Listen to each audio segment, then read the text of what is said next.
did not go inside. The squadron waited while one of the stable boys brought his father's horse. Don Roberto mounted, and the squadron, with his father in its midst, started back down the trail toward the mission village a mile away. The boy moved as swiftly as he could, but it was slow going. There was only the one trail, and all his instincts told him to stay off it, so he made his way through the tangle of dry brush, hiding himself as best he could in the clumps of oak.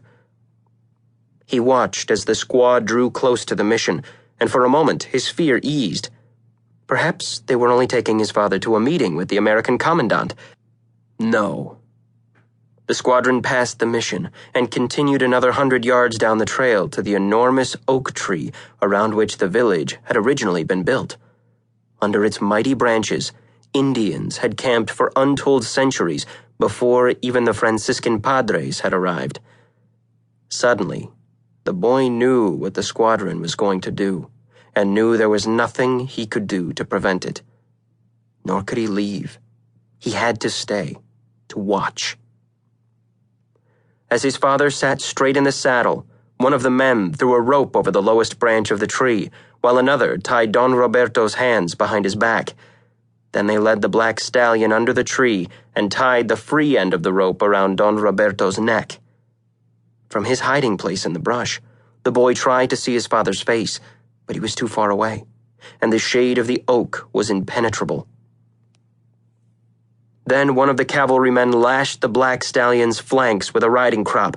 The horse reared, snorting, and came stamping back to earth. A second later, it was over. The black horse was galloping up the trail toward the hacienda, and Don Roberto de Melendez y Ruiz's body was swinging under the embracing branches of the oak tree. The cavalry squadron turned, and at the same leisurely pace, started back up the trail toward the hacienda.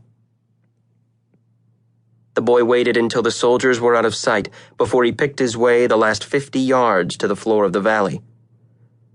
He stared up into his father's face for a long time, trying to read in the eyes of the corpse what might now be expected of him. But there was nothing in the twisted grimace of pain or the bulging, empty eyes. It was as if, even as he died, Don Roberto still hadn't understood what was happening to him. But the boy understood. He turned and faded away back into the brush. It was late in the afternoon, and as the sun dropped toward the western horizon, long shadows began their march across the hilltops. Far away, the boy could see the beginnings of a fog bank forming over the ocean. Below him, the last of his family's servants were drifting out of the open gates of the hacienda, their meager belongings tied up in worn serapes, their eyes fixed on the brown earth, as if they too might be in danger if they so much as glanced up at the guards who flanked the courtyard gates. Against the inside of the western wall, still protecting herself from the fading heat, his mother sat calmly on her chair, her daughters flanking her, her fingers still occupied with her needlework.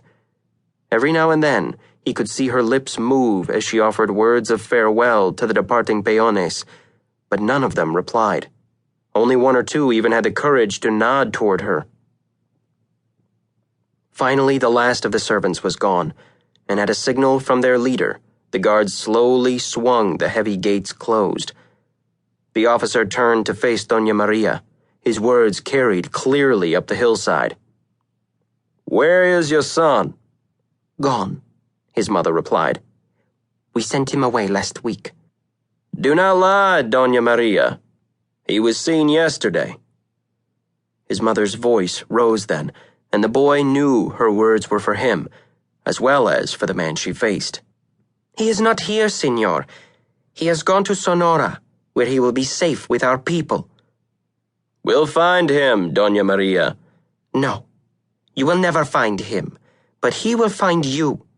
We are not afraid to die, but you will not gain by killing us. We will not leave our land, Señor. My husband said we will stay, and so we shall. And you will kill us, but it will do you no good. My son will come back, and he will find you." "Will he?" the squadron leader asked. "Get up, Doña Maria." As the boy